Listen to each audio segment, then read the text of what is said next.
Two guys either side of 50 with one dream to achieve middle-aged sporting glory. This is the Missing Links Golf Show.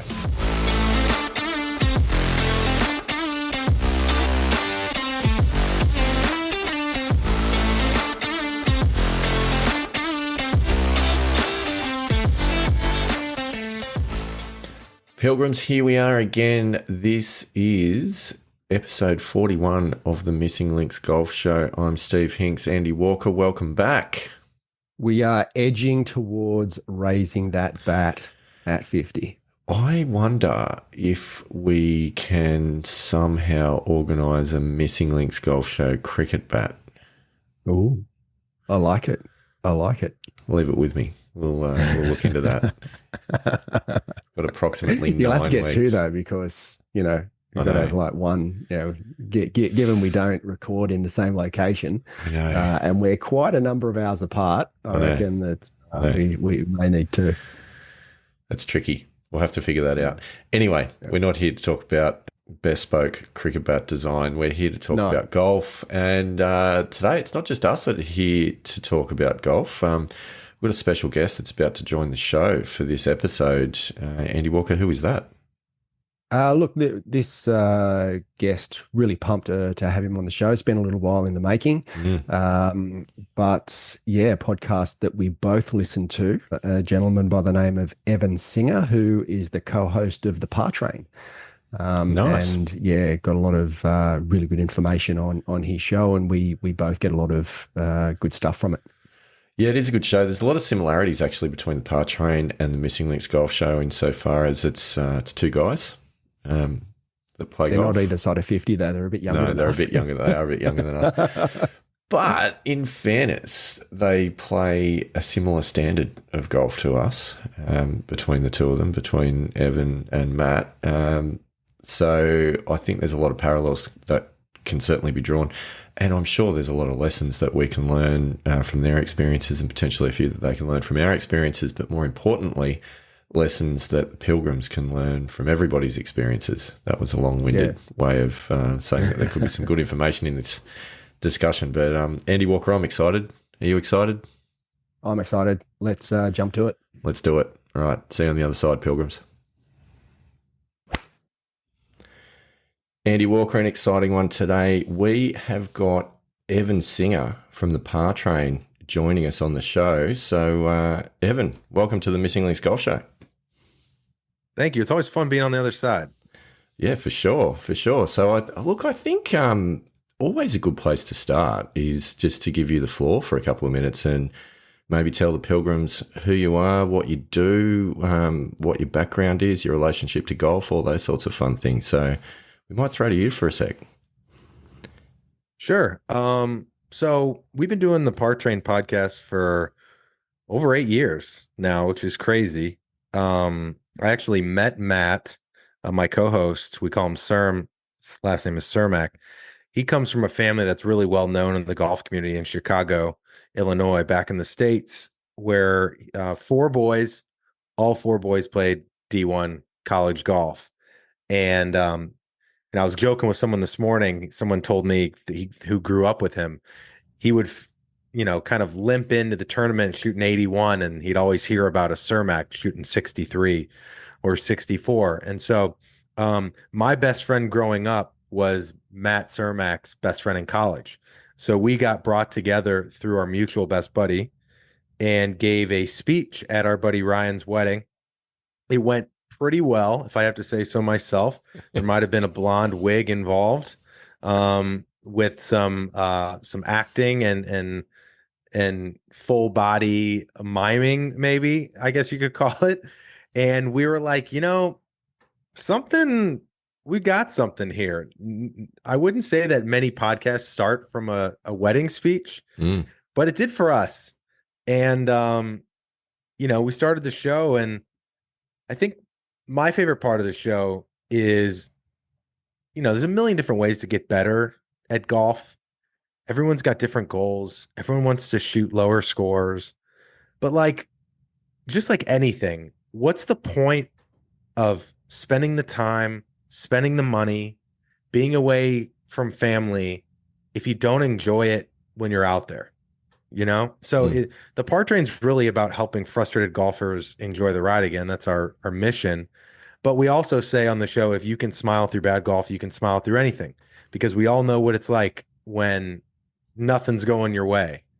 And, you know, we were talking off air that, you know, nobody really cares when you play bad golf. And it kind of seems silly from afar, especially from a non-golfer, to see how upset and down you can truly feel after a bad round. But I will tell you, I've experienced years of bad rounds. And that is a place where you can really get into some dark places, because I think it's easy for us to compare ourselves versus our best self anytime something's going bad. And it's really easy to hear about guys on tour getting in slumps, right? And it's like, well, where'd it go? What happened? Jordan Spieth, right? Good example. Like, guy couldn't lose, and now it's like, how long is it going to take till he wins? Rory as well. So it's like, I think it's easy to do that, but now being on the other side a little bit, I think that's what the show's about. It's about relatable stories from anyone like you and me to a tour pro or a top sports psychologist. And it's trying to help people understand what they're doing, get out of their own way, and enjoy the ride again. And the principles you can learn in that process ideally can be put for any experience in life. So that's the goal. Let's enjoy it, right?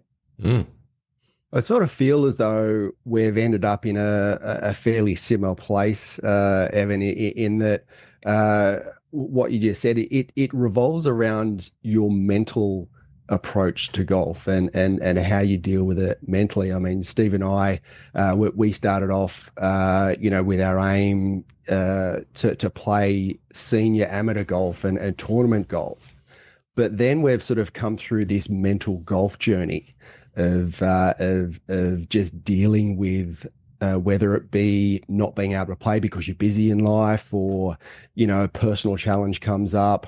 I'm injured at the moment, so I haven't been able to play for a couple of months. That's been incredibly frustrating, or just going through a slump on the golf course. So because part of your show, the Par Train, is about that mental side and getting through those mental demons that seem to come up quite often. I was going to say time to time, but pretty often they come up. Yeah, totally. And you know what's interesting about that is, I think a lot of people, we talked about this on our latest episode, I think a lot of people don't even know what the mental game is. And the idea of a mental game isn't sexy. It's not something that a 20 handicap thinks applies to them, right? I think a lot of people think, well, this is pre-shot routines.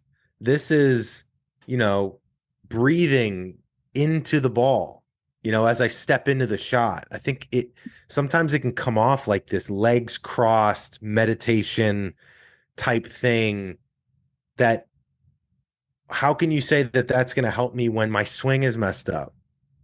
And I just want to start today by saying, I have seen the other side. I have worked maybe harder than anybody on, quote, fixing my flaws in my swing. I roll it inside and I roll it open. And the comments are amazing. I ask people, how do you want to celebrate 100,000 followers on Instagram, which is coming up? And I got probably 8 comments that said, fix your takeaway, right? And, I think it's this, if I'm going onto the golf course feeling flawed, and I think that the inside takeaway is the reason why I'm having a two-way miss and all of these problems, then, and I'm thinking of 4 different things in my swing, that is a lot of interference, right? And this last 2 rounds, I've done an experiment where I haven't thought about anything. I literally look at the ball and I say, hit the ball, right? Be an athlete, but I didn't know what that meant before. Now I look at the ball, my job is to hit it. I've been an athlete my whole life, just hit it. And shot even par on the back 9 for the first time trying this idea. trying this experiment. And so that was really eye-opening to me, because it's not the flaw was still there. But I also figured out how to get it around, because I allowed it to emerge. So I just wanted to share that story, because I think a lot of times people think the mental game is about all of these like very non-sexy processes and tactics and habits, which they are.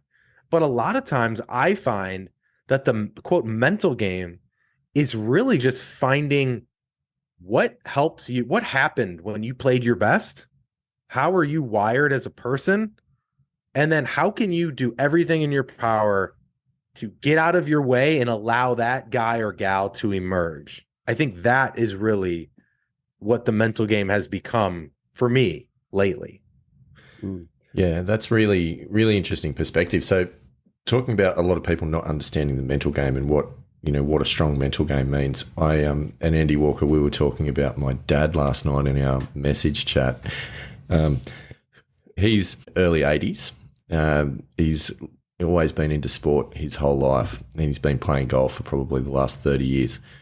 And with all due respect, love my father dearly. The golf that he's been playing for the last 30 years has been pretty awful and hasn't improved, no matter how much he's approached it. And whenever I do have the conversation with him about the mental side of the game, there's a complete shutdown. The guy's old school about, no, your sporting ability is your sporting ability. It's innate. You can work hard. You can do these things, but no amount of thinking about it's going to make any difference. And, just because you want something badly enough is not going to help. And just that complete lack of desire to understand the impact of the mental side of the game, I find quite remarkable. So someone like that, of course, we're not going to probably reach and make a change with. But for people that are out there that are kind of going, oh, maybe this is interesting, maybe there's something in this, but I genuinely don't know where to start. Like, if you went back to some of the lessons you've learned over your journey, what do you think are the big, one or two or three epiphanies that you've had that you go, yeah, that's actually what the mental game is? You just talked about the clearing your mind of thoughts and being reactive. That's a really good point. But what are some of those sort of steps that you've learned along the way?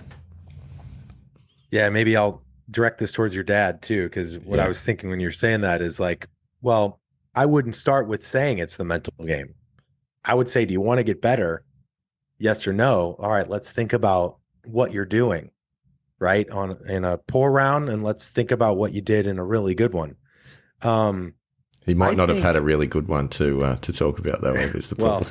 Well, maybe a good hole, right?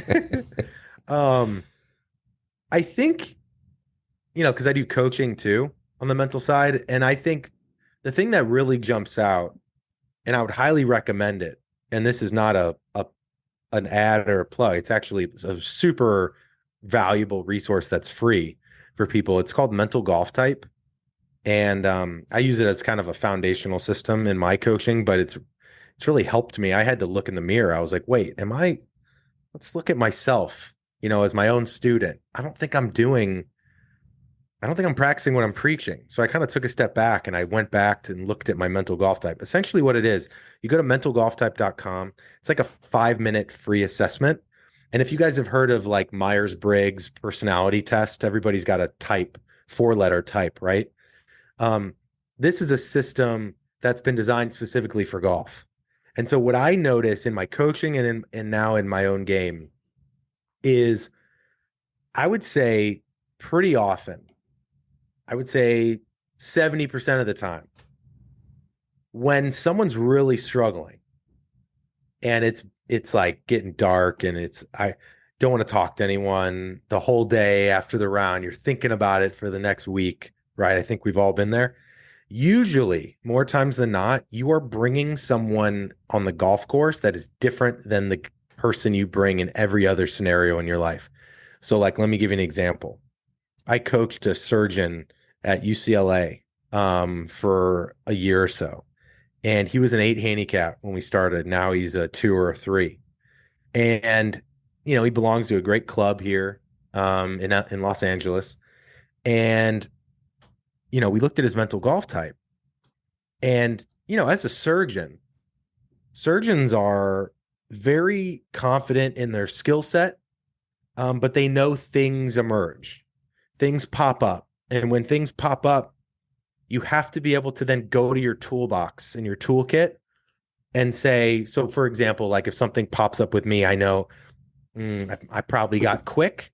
I either got tentative or I got really excited, right? And I probably got quick in the process. So slowing down might be an example of something in my toolkit that I go back to, right? That I know helps me.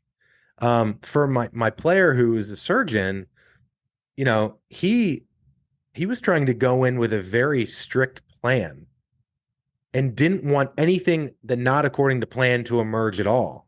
Mm-hmm. So when something went against his plan, he got really stressed out and he got really frustrated. But we talked about it. He said, well, what happens when something doesn't go according to plan in the OR? He said, well, it happens all the time. I just go back to my training and I know that I can do and check X, Y, or Z. And I said, okay, well, let's give you a same toolbox so that the way you're naturally wired shows up in the golf course, right? Here's another good example. He's a very technical guy. So for me, this is why you can't really have like all size, one size fits all golf tips, because what I just described of thinking nothing might be terrible for one of you guys. So I'll give you an example with the surgeon. So he's a pretty technical guy. Everything you see in golf is about picking a target, right?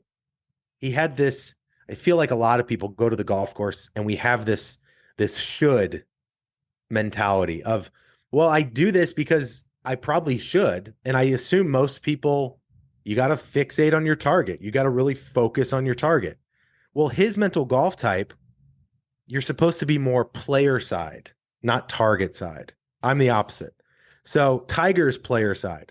So when you watch Tiger or Xander play a round of golf, they're not really like fixated on their target.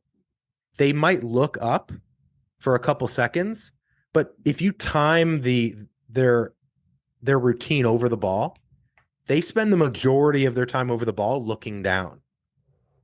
And then they have a player side feel that they replicate, right? Whether that's their rhythm, getting in the right hip, like whatever their player side swing driven thing is, that's better for them. Looking out at the target for someone like them might get in their way, make them think of unwanted outcomes, get into the future. It might be really bad. For me, I'm the exact opposite, right? I need to see the shot out at the target and have zero worry about how I'm going to do it. Like I need to step into the shot and replicate what I see.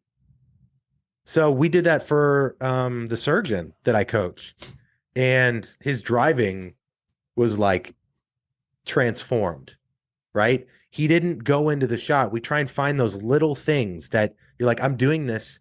Something feels uncomfortable, probably because I'm doing it because someone told me to, or I have some preconceived notion that I should. So giving him permission to do something that's wired for him provided a lot of freedom. And he was able to just start hitting more solid drives, hitting more fairways, less tentative, because we gave him a toolkit and a routine that is matching who he is and his personality. And I think that's the biggest thing is like, you got to be the person you are in life on the golf course. Mm. Yeah, look, we've both done that mental golf type test. We actually were lucky enough to have John Weir on the show earlier in the year, and it is transformative. But it's, I mean, I actually bought the program and completed level 1, but that's for me that's a really good reminder because I haven't actually completed the rest of the course as yet. I've just sort of life gets in the way and you just get caught up doing other stuff. But it's a really good analogy because with the surgeon, I mean, he can't hit it out of bounds. effectively, because that has pretty dire consequences on the guy that or girl that he's operating on, right? So he's got to have that toolkit in his back pocket. Right. Yeah, that's a good point. And Andy, I would say that not everybody needs to go through courses or assessments. I think literally just understanding, like, how do I know when I'm moving into stress and what makes me at my best? Right. So as an extrovert, for me, when I get quiet, that's a red flag for me. Yeah. I know I'm getting stressed. So then what is my 1 to 2 keys that I go back to?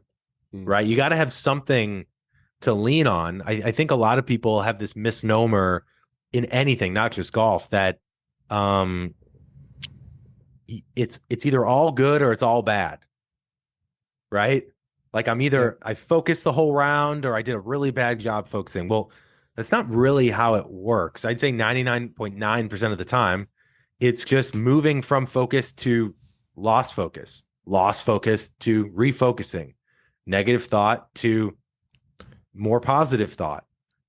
Right. And it's this movement of resetting. And that's really the game. It's not being perfect or avoiding something, Yeah. Yeah. And look, Steve and I have found that we are complete opposites in our mental golf type. Like I'm an introvert, and I'm sort of similar to sort of Xander and Tiger, because that's how I see my game. I'm a sensing type, so I'm need to be within myself when I'm playing, whereas Steve is the opposite to that, and he's extroverted and needs to sort of be more outward focused, which has presented sort of challenges for him. What's actually interesting, and I think we are somewhat similar in golf type, because I was listening to a recent episode of yours where you were talking through your golf type. So I'm an ENTP, which is not quite the same but similar. And I'm an ENFP. So you're a thinker, I'm a feeler. Yeah, that's the one difference. Yeah, so it's pretty close. What I found, which was really interesting when I did the mental golf type, is that I was forever being put off by what was happening around me. Whether that was the behavior of playing partners, or whether that was what was going on in other groups, or even being, incredibly mindful of speed of play of where our group was in relation to other groups, or just hearing things that's going on around. And always found it really difficult to kind of then pull my focus back into play the shot. So I would get frustrated with myself for that and accuse myself of being mentally weak because I was allowing these external factors to impact on what was going on. And then that snowballs, right? You start getting frustrated, it starts getting worse. One of the big epiphanies out of looking at the mental golf type was to say that that's actually just who I am. That's my personality type. I'm going to be more liable to notice what's going on around me. And therefore, rather than fighting it, just accepting it and letting it wash over and then resetting and going was a massive difference. So now when I'm hearing playing partners chatting behind me, rather than kind of fixating on that and trying to block it out, I go, that's cool. They're chatting. Yeah. That's fine. That doesn't have to impact what I'm doing, and I can just then focus and go again. So, and it was also funny because I remember early rounds with Andy Walker that he didn't want to talk to me on the golf course, and I thought that I'd upset him, and that actually really put me off. So it was kind of funny. So I think learning about ourselves, not only does it help you golf, but it helps you enjoy your golf, which is a really important thing. Yeah, I've recently learned a very valuable lesson myself, that I think every time I've gotten stuck or been really dissatisfied, more times than not, it was not necessarily the situation or the person that said something to me, or the golf score or the mistake that I made. It was the judgment of myself for either not being able to shake it off or getting frustrated at it. Right. And it's a true practice. And I think, you have to you can't do any of this without the awareness of what triggers you and what you do well. So like I joked on the podcast the other day that my wife said to me in Hawaii on our baby moon, she goes, you're you're such a good sand player. Every time I see you in the sand, you like put it like 10 feet or less. Like you're a very consistent, good sand player. And I just remember thinking, I am kind of good out of the sand. I think I was always frustrated on being in the sand. Yeah. And we're so critical on of every parts of our game. Doesn't matter how good you are, you always think you can get better at it. So the idea of literally taking a step back and complimenting yourself of what you do well on the golf course, I was like, yeah, I am a good sand player. And then I'm like, wait, I made like 6 5-footers today. I think I'm a pretty good putter, and like I had never said that to myself in like 18 years of playing the game. And then suddenly you start playing your future rounds and it's like, yeah, I hit in the bunker. Fine with me. I'm a good sand player, right? It's like it actually makes a difference. But if you don't know what you do well and you don't know what triggers you, and you're just going from pattern to pattern, habit to habit, negative thought to negative thought, that's when you pick your head up and you feel like you blacked out and this terrible round just happened and you have no idea why. And then there's no way to get better from that. So awareness, really, going back to your original question, you have to have some level of awareness of what you're doing before you can make any changes. So I think the answer, to go back to that original question, next time I hang out with my dad, I need to get the laptop out and we just need to accidentally go through the mental golf type, mental fitting and see who he is. Because I'm actually now really interested to see what his profile comes out as. Yeah, he might be. So like to compare your dad to me. Yeah. If I'm an ENFP, so that's an extroverted, intuitive feeler perceiver, and we don't have to spend the whole thing on mental golf type, but I do think it is a good kind of framework to explore this stuff in. If you look at that versus maybe Andy's, not one of my facets of my personality is technical. Not one. So then why am I thinking about wrist angles or my takeaway and my downswing feel and treating everything so systematically and technically on the golf course, right? Like that isn't 100% the opposite of everything that I do well. So for your dad, there might be something that he's doing that is totally the opposite of him. And what do we do? This is important for people to know. There's one situation that you do the opposite of how you're wired, and that's in stress. It's not like one or the other. It's like it's dominant versus non-dominant, right? Like we use our left hand in some things, but it's not our dominant hand. Same thing with our personalities. So, that'd be a real fun exercise for you to do, to see like, ooh, I wonder what part of him is he in stress? He doesn't even realize it. And he's bringing someone different to the course every time and expecting a good result when that's against everything he does naturally. Look out, Donnie. Mental golf type's coming for you.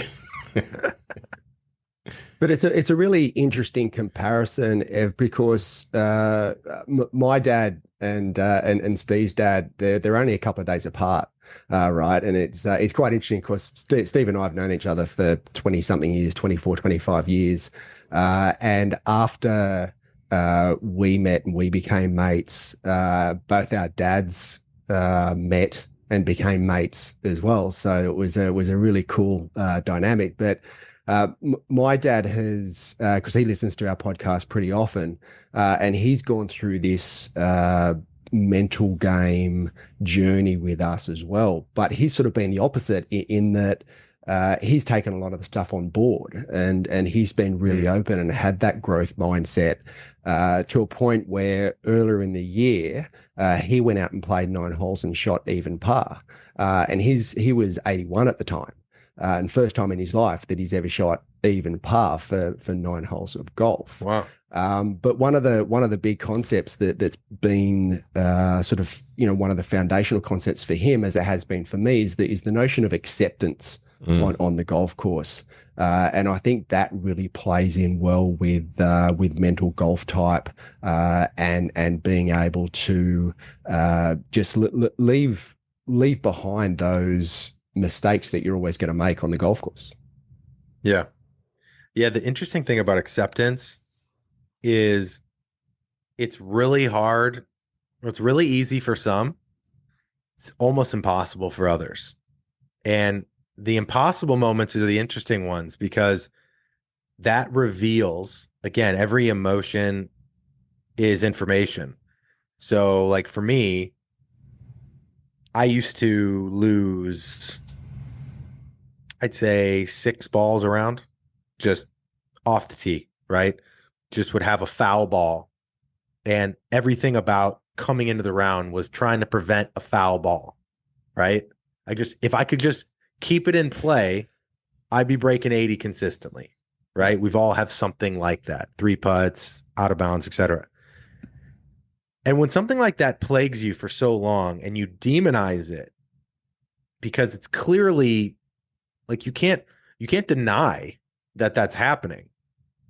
And someone would say, well, how is my brain making that?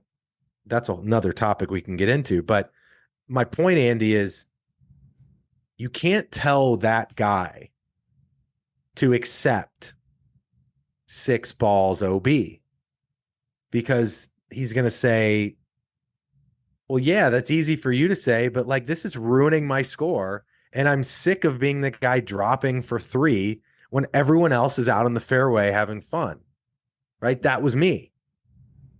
The interesting thing is finding a way to get to acceptance in like an almost inadvertent kind of diagonal way. So like this experiment I did that without me realizing it until I talked to my own coach about it. It's on YouTube. It's very silly, but I almost canceled this round with my 3 buddies because I just came off just terrible golf and I didn't know what to do. I was like, I don't know. I've tried all these different things. None of it's working. I don't know what to go to the course with. And then I'm like, wait a minute. This is exactly what we want to do for the passengers. So put your ego aside, go to this round with your 3 buddies, and don't just say to yourself, just try and enjoy it. Because like, again, if I've had all of this past pain, you can't just tell me, just shake it off. It's like Brett McCabe, sports psychologist of John Rahm and many others, said you can't tell a soldier in Iraq to act like it's North Carolina. It's not. But here's what happened. I said, all right, guys, I'm going to try and play golf with 0 swing thoughts. And if I get technical, you have permission to slap me in the face with a tortilla. Just something so silly, but it was for YouTube. And I'm like, this is going to be, see how I say it's an experiment. It's an interesting experiment. So now I have no expectations of what that round's going to bring, because I'm trying something new and I'm giving myself permission to make mistakes. The other beautiful thing about that experiment without realizing it was I was now the one laughing with them instead of feeling like I was being laughed at. Yeah, right. huge. I was a part of the joke. So now I went like the first 6 holes with no swing thoughts. And I'm like, I'm starting to want to mess up because this is a video, you know, like I don't know what it says about me, but I kind of wanted to get slapped by a tortilla in the face. Like I wanted to, for the video, I wanted it for the experience, for the laughs, whatever. So I got slapped a few times, and the back 9 is when I shot even par. And it was just like, wow, that is the first time that I brought a game, humor, and some lightness to this thing that was so heavy. You know, like I wasn't trying to make it heavy, but it's this game I really care about. I do this for a living and I can't seem to get better. What's wrong with me? Right. So I was gripping too hard on it. And for the first time, I removed a lot of the cobwebs. I allowed myself to be an athlete, but I think the most impactful thing was having the freedom to accept bad outcomes because it was an experiment and we made a fun kind of outcome and game out of it. And so I would ask people, like, really think about, how can you gamify something? How can you make something a bet or a joke? If you're bringing a lot of seriousness to something, that's probably a better strategy than just saying, just accept it. Because you tell that to a guy or a gal who's really frustrated on something, you can't tell them to accept it, because that's the point of all the pain. Right. So it's an important distinction, but it was a really fun experiment to see that. It's a really cool story. There's a few things in there. There's a lot in there. And the acceptance point I'll come back to in a moment. But something else that really strikes me that I think the three of us get, maybe some of our listeners don't get, and that is, Ev, this is what we do. This is what we go through to bring entertainment to the people, okay? You know, like it's and there's something beautiful about that. And it does. Like, I've found, put another lens on the rounds of golf that you play, because you know that you're going to have to get behind the microphone and tell the story about it come, you know, Monday morning or Tuesday night or whatever. Yeah. But the acceptance point that you talk about and what you did there is actually crossing that barrier between accepting the result of the shot after you've hit it versus the way more powerful piece, which is accepting the potential results of the shot before you hit it. And that's the bit that really frees you up to be able to put a swing on it, because it's one thing to go, oh, I accept it because I've hit a bad shot. I'll accept the outcome and I'll go find it and hit it again. But that pre-shot acceptance, I think that's what actually enables you to swing more freely and access your skill set, because you're not worrying about the potential outcome of the shot before you hit it. Yeah. And it's also, what is your outcome? What are you considering the outcome? That's right. Right? Because you could create a different outcome where, you know, I joke with my co-host, it's like, whatever gets you pissed off gives you a lot of information.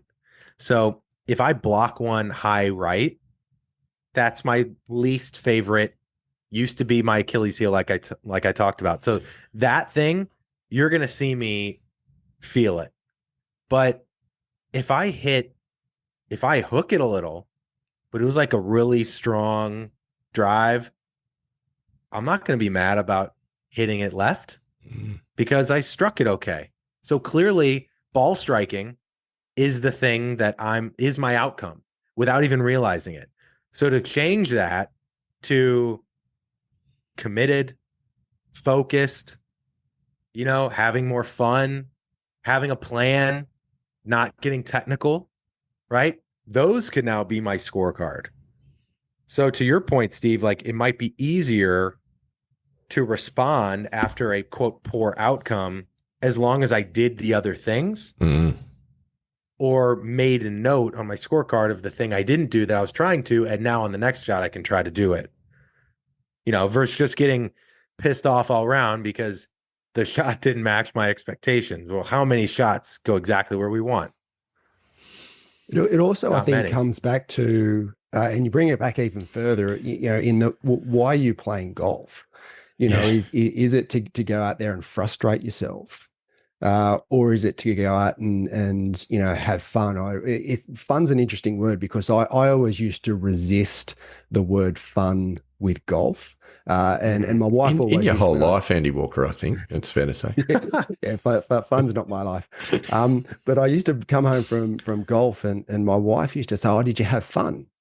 And I'm like, I never used to don't go out to golf and, you know, have fun. I go out there to compete and to challenge myself and to, you know, to really push my boundaries and to see how good I can get. But then after, and it was sort of this journey that Steve and I have been on that's really, I guess, you know, made me aware of why I go out and play golf. And it is to actually have fun. It's to, you know, meet new people and to have conversations and you know, also just getting out of the house and getting away from work and that mental release of being out there on the golf course and in fresh air and amongst nature. So I think it's acceptance also, sort of you've got to come back to the notion of why you're out in the golf course and why you're playing golf in the first place. Yeah, I love that. It also helps to have a couple reasons too. because I was like you, Andy. I used to have my reason being challenging myself, right? I'd almost see it like a meditation, even though that sounds cliche. Like I would just love, I would love the challenge of stepping up to a shot when my hands are shaking and I just missed one way right. And I just refocus really hard on something productive and I pull it off. Like that is such a gratifying thing. But then if my only why is overcoming those challenges and the mental challenge, and I have a round where I do everything poorly, it's really easy for that to go south, right? So having a couple things like just being outside, right? I think hitting one great shot is a great one for everyone, right? Like the goal is to just hit one on the nose, one, and take that with you. And there's nothing like it. Like I love that feeling. That is just such a cool feeling to be able to see something in your head and to do it a second later in real life is like so cool to me. So yeah, that's a great point. Got to have a why or maybe two. It is a good point. And I think, for me, I've become quite caught up in the improvement process over the last, during our pilgrimage, definitely, trying to get my handicap down to a competitive level. Like that's always an outcome marker that you've got sitting there as well that adds pressure to a round. And therefore, when things start to go badly in a round, that can sometimes be difficult to pull that back because that outcome is slipping away. So I like that point about having multiple whys about why you're out there. So like if on a given day, one of them potentially is not happening, at least there's other reasons that you're getting enjoyment out of it. And you're right though, Evan, like just that feeling of hitting a golf ball, that's addictive. That moment in the round when you absolutely smoke one straight up the middle, that's the bit that keeps you coming back. Can I tell a quick story on outcomes? Please. Yeah. I was lucky enough to be on a local ESPN radio show this morning. And I was talking to the host and he talked to me about how all he wanted was to break 80 back in the day when he would play a lot. And one day he shot a 79, his first time, right? And it was one of those moments that his friend looks at him, he goes, Did you know you shot a 79? Of course he didn't. And I said, how long? So in his words, I want to do this more than anything. Break 80 more than anything. Okay. I go, how long did you feel the joy of the 79? How long were you in that state of euphoria? And his answer cracked me up. He said, well, I played the next day and I shot a 91 and I was pissed. And I said, isn't that fascinating that the thing you say you wanted more than anything, you did it. And the next day, the target moved, you had new expectations, and you were pissed. So I guess the point of the story is that outcomes, goals, they're great, but we're human beings. We always want more. So the target's going to move. If you do it, that's awesome. You should celebrate it, but you're going to want to do it again, or you're going to want to go lower, or you're going to want to be more consistent, or you're going to want to shave putts, or you're going to want to do something.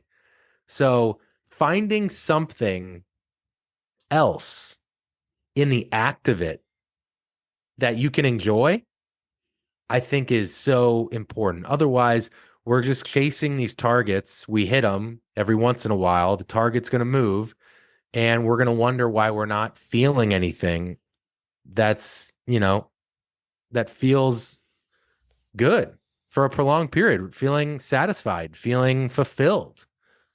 I think golf is an amazing reminder of that every time we play. Oh, so true. It's it's one of the reasons, Evan, why in the Missing Links golf show, which is all about searching for the missing links to better golf.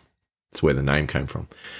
But it's one of the reasons why we had originally talked about being on a journey. And then I think Andy Walker, it was about episode 14 or something like that, when we had the conversation about it actually is a pilgrimage rather than a journey.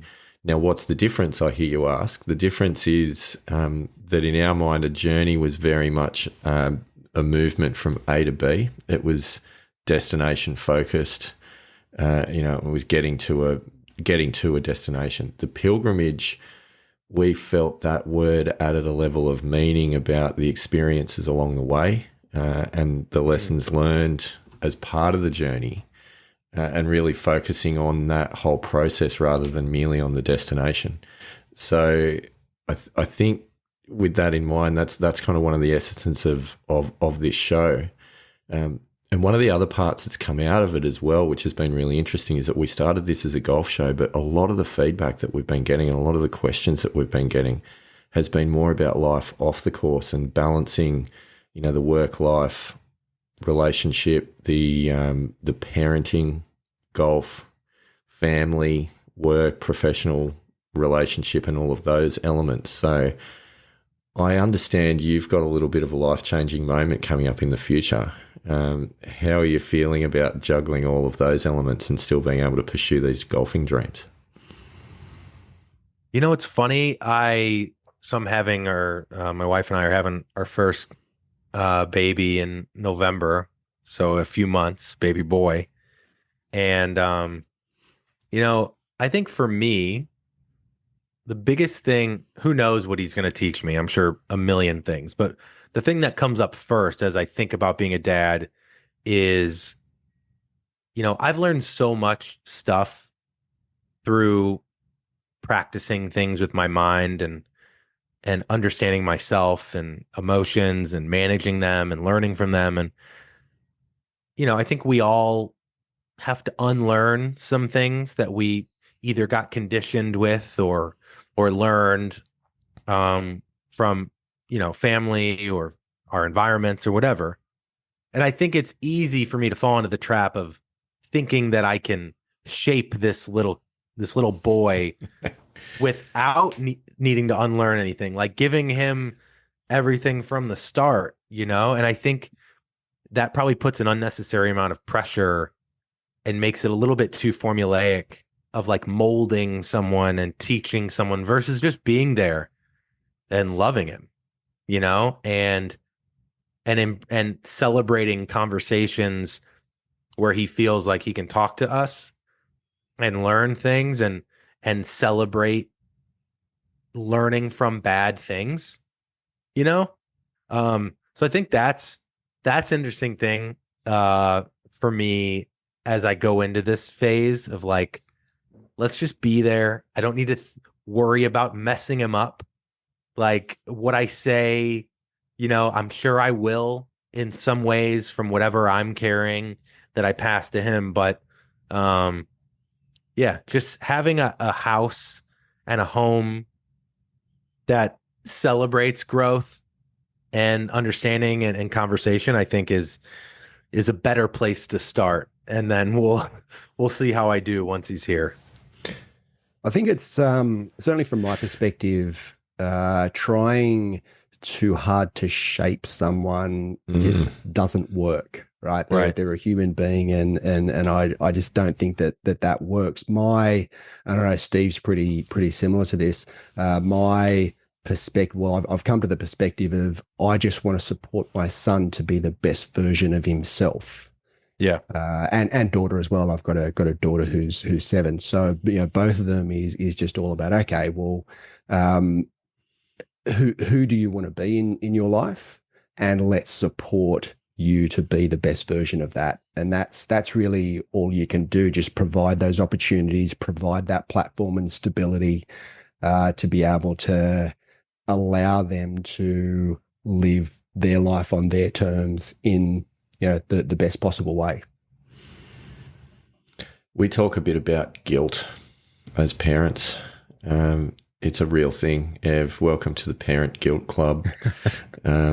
It's a thing. And what that means, what I mean by that is that there's only one of you, and there's only one thing that you can be doing at any one time. And that might be working, that might be out there playing golf, that might be spending time with your family, or many other things. But in my experience, the hardest balance, which is internal, is understanding that when I'm doing one of those things, it means I'm not doing one of the others. So, so for example, when I'm at work, I'm not there with my family where I potentially want to be. When I'm on the golf course, I'm obviously not there with my family, and vice versa for all of those things. And it is so easy to mentally not be where you physically are, but to mentally be somewhere else because of that guilt factor. And as a result of that, you're actually doing a disservice to the things that you're leaving behind because you're not fully committing yourself to what you are doing during that time period. So, one of those juggles is really, really difficult is around just acknowledging, I'm not going to be there 100% of the time physically, and that's okay. But when I am there, I need to mentally be there 100%.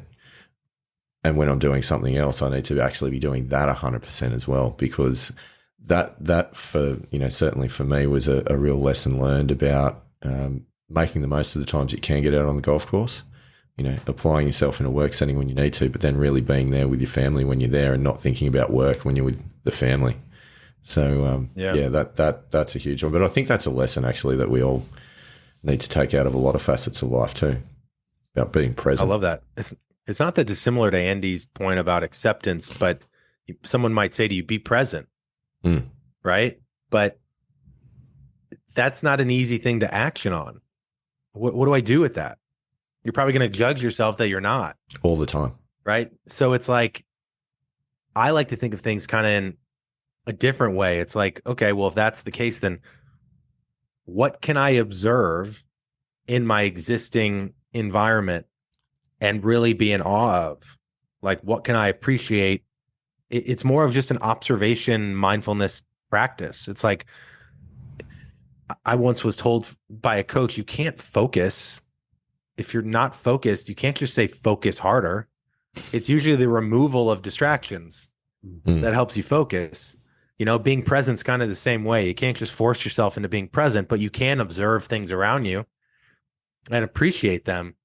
And suddenly, oh my God, Steve was present. It's kind of an interesting dichotomy there. Whereas you'll notice with your kids, they and young people, as all of us when we're kids, have an incredible ability to be 100% present in what they're doing at that point in time. I think it's a skill we unlearn as we grow older in so many ways, because you carry all of these obligations around with you.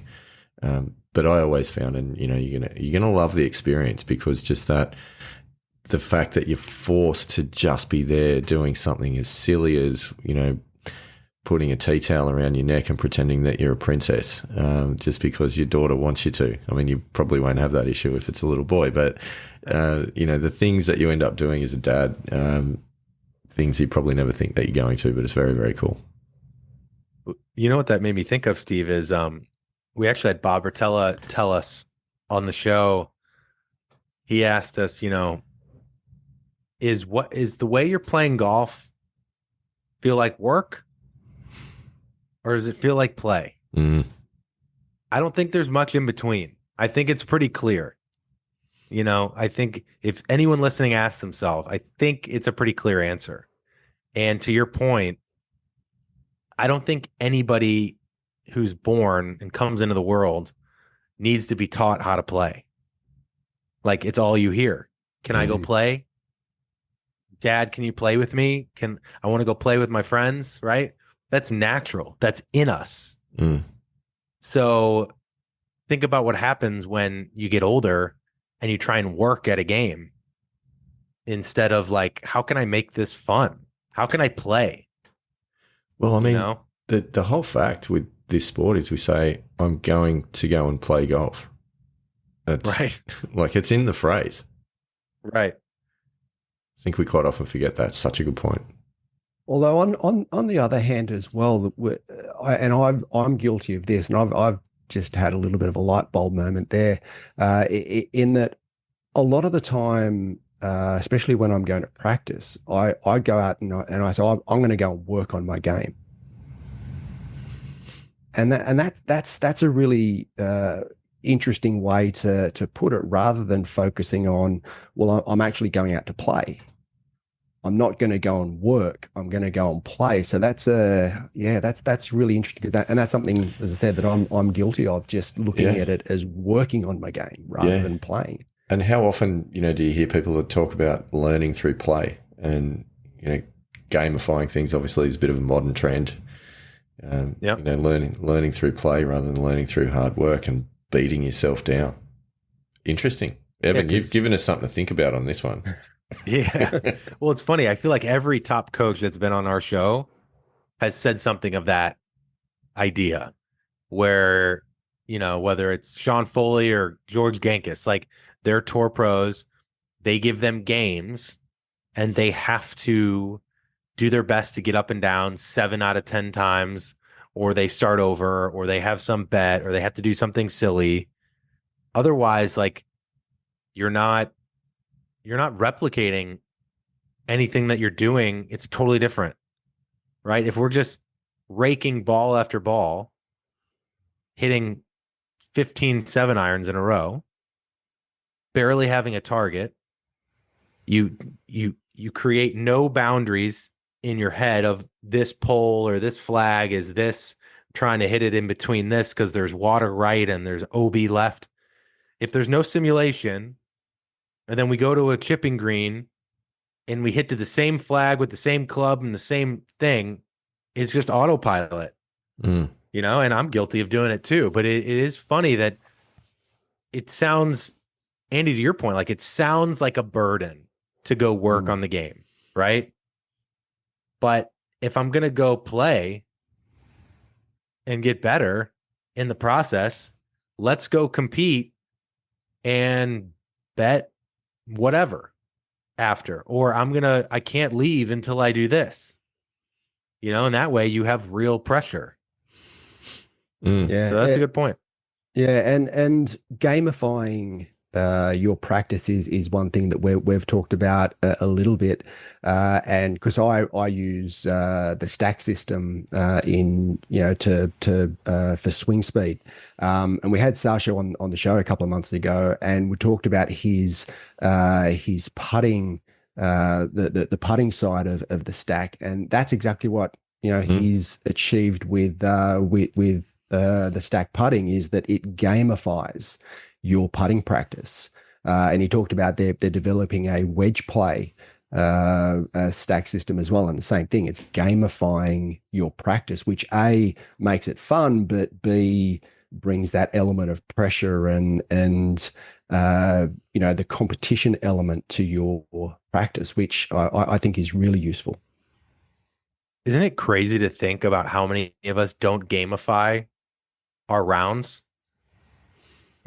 It really is. Like how much of our rounds are we just like in our swings versus like gamifying the game? Yeah. It's kind of wild to think. Yeah. It's the move from take it serious to make it fun. And it's just a different lens. It's a different frame. And I'm actually quite looking forward to trying to reframe it a little bit more in that space next time out. I think. And by the way, going back to the original question of this whole conversation, remember, like, what is the mental game? I think one of my favorite parts about it, and this goes to everything, not just golf, is the power that a one-word change has on the experience you can have with something, right? Working on my game versus I'm going to go compete with a friend, right? Or trying to shoot my best score or keep it in play versus smash it down the left side, right? Like, you can feel tentativeness and weight in one statement, and you can feel excitement and lightness and offensiveness in the other. Like that, there's real power in that. And that idea has totally changed my life, is leveraging, I think there was some book, I forget I forget the author, but it was this idea of emotions are your compass. So emotions, when you think something, there's a weight to it. So if you're feeling heavy, think about what you're thinking and maybe see if you can find a word that's less heavy. You can't go from like depressed to joyful, but the goal is to get less depressed. So what words am I choosing? What thoughts am I thinking? Good chances they're probably pretty heavy with a lot of weight. What's another option? And then when you say something, oh, that feels a little lighter. Okay, that's how you know you're heading in the right direction, right? That's that. I love that stuff. Yeah, that is a very, very good piece of advice. And I'm mindful of the time, Evan, because we've had you now for the best part of an hour, which has been phenomenal. But before we let you go, I just want to check in, Andy Walker, is there any burning questions that you've got before we let our guest loose on the world for his day? Oh, look, there was one thing that I wanted to, and it's around because we talked about competing interests of life, and we're all very busy, careers, family, etc. What strategies do you have, or main strategy you have to be able to fit everything in, as well as getting out in the golf course, and having that time available. Because I find that sometimes I've got a lot of time available and it's great, but then there are other times that like I've just got no time, and I get really frustrated with not being able to get out because life is so busy. I don't know if it's answering it directly, but I find that, when I think about my career specifically, and it impacts the other side of my life too, is I look back like 5 years ago and I had all of these super, not even conscious, very subconscious beliefs of what I deserved and what I could have and what I could do. And so, I've worked at some awesome companies, and I wouldn't trade it because it's helped make me who I am. But it's funny looking back, like, and now I think about my life now, I really just started to say yes to things. And I really just started to align actions towards, number one, I got really clear on what I wanted. Like, I didn't even used to think that I could have a full-time podcast. Like that idea to me was a pie in the sky idea, a dream. Yep. But the crazy thing was, when I started treating it like a full-time thing, it didn't take too long to become one, right? Like, we were actually bigger than I thought we were. I didn't even explore partnerships because I didn't think we were big enough, when I could have done partnerships 2 years prior to that. Yep. So I would just say, and again, I don't know if this even answers the question, but I will say that if you want to do something, and a lot of people don't know what they want to do, right? I followed my strategy to answer your original question was following my excitement. So if something fired me up, I tried to do more of it. And if something fired me up, I kept doing it. And as I've gotten older, I've gotten really good. If something doesn't fire me up, yes, we all have to do things that we don't like. But man, I'll pay someone $100 to do something that, like, for example, this wall behind me. Yep. This wall, like I talked about my mental golf type, hanging things and having them be perfectly even. And I just hit the thing in the wall and it doesn't line up. And now I have to do it all over again. And the nail fell. And I feel like, what is wrong with you? It just like drives me nuts. Yeah. Right. Yeah. So I paid someone to do it. And it's like, if you think about your day, less about what you're doing, but more about your energy and like what gives you energy, and the things that take away your energy, do you have to do them? Or can I delegate it? Can I get it off my plate? Can I tag team it? Can I think about doing something else? And then my wife can take that on. Like, I don't know. I'd say that's probably the biggest thing. Cause then it's less about like, what am I actually doing? Cause like, if I do something in the morning that really fires me up, like have a great conversation like this, and I get really productive morning, I'll go do errands and chores or whatever, but it like carries me through the day because I was really excited about what I did earlier, So I think that's actually probably my biggest strategy is like managing my energy and letting excitement kind of be my North Star. Yeah. And delegating or outsourcing those things that you don't like doing or don't want to do. Yeah. Hanging a TV is another one. I'll never do that again. And I judge myself for it. I'm like, what kind of dad are you going to be? My dad can fix anything, right? But now it's like, no, I'm not good at everything. We're not meant to be good at everything. So let someone else do it. This guy comes in, he hangs it in 10 minutes. Yeah. That is a very, very good lesson learned. Awesome discussion, Evan. Such good information and such really good reminders, definitely for us, and I hope for all the pilgrims that are listening as well. But for people that want to chase you up and learn more about you and what you do, and obviously your own podcast, The Par Train, where can they find you, and where would you like to direct them? Yeah, the podcast, wherever you listen to a podcast, will be there, The Par Train. I'd say social is probably the best next place. At The Par Train, our biggest audience is on Instagram, but we're everywhere that you like your socials, whether it's Twitter or TikTok, and YouTube's a big focus for us now. So we put all of our podcasts up there on video, as well as my lessons and different challenges and different things. And then I guess the only other thing is I do an email newsletter every Monday. It's called The Train of Thought, where it's probably my most in-depth, not necessarily super golfy. I always relate it back to golf, but it's definitely like my freest reign, most me thing where it's just one nugget or thought for the week.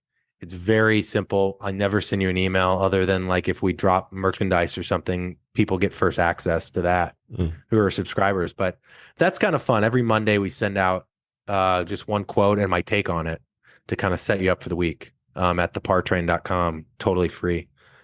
But yeah, that's pretty much it. That's awesome. We really appreciate you coming on the Missing Links Golf Show. And I think when you get back to the Par Train and have a chat with Serm, you can tell him that he's definitely missed out on one of the greatest episodes of any podcast ever recorded. So that's I'll one have to tell him that. That's one you've and got. Also, over. I want to tell you guys before I go. Yeah. My wife and I, before she got pregnant, we decided to embrace our flexibility and did a bunch of travel. And we were in Europe and we were in Bali, and we always met Aussies when we traveled. Yeah. And they were always like the best. Yeah, we're everywhere. So anytime an Aussie calls. Yeah, nice. Well, we look forward to the Missing Links Golf Show Par Train Golf Challenge one day when we can make that happen. So, you never know. We might come knocking on the door because we do like to travel as a nation. Yeah, there you go. Yeah, awesome. Thank you so much for coming on, Pilgrims. I hope you got something out of that. I know we most certainly did, and we will be potentially back for another episode where we unpack the Olympic golf tournament. Just throw that one out there. You never know. So, thank you so much for coming on, Ev. Great to have you. Thanks for having me, guys. Yeah, thanks, Ev. Appreciate it. Andy Walker, what a conversation that was. Oh, just absolutely brilliant information. And what Evan said about what motivates him, at the end there throughout the day. We've recorded this, fairly early in the morning for the time conversion across to the US, and we're just about to launch into our day. And what a start to the day to have a conversation like that. Yeah, it is very cool. It's one of the things I always enjoy when we have our guests from the US is having these chats in the morning before we go about business. So it definitely charges the batteries. It's really, really good. I always like a perspective shifter.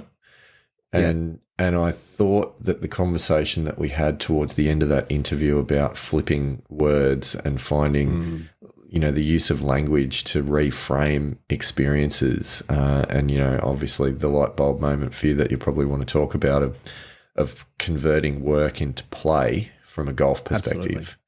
Yeah. And it's something that I've never really thought too much about. It is part of my vernacular. Yeah. And I think it comes back to when I was young and trying to turn pro and play pro golf. I was always working on my game. And that's just taking it super seriously. Yeah. That's how I've always articulated me going out to practice. And it becomes habit. But as we know, like words, they're not just words, they have so much meaning behind them, and the use of particular words and language can have a massive impact on your experience in a certain situation. They do. I mean, I think we also know that when you're performing really well, there's a lightness and a sort of a happiness and an enjoyment, and when you're performing poorly, there's this seriousness and heaviness. Yeah. So why would we set out with that approach of seriousness and heaviness from the get-go when we know that good performance is light and happy and fun? Yeah. So, it's a good perspective shifter, definitely.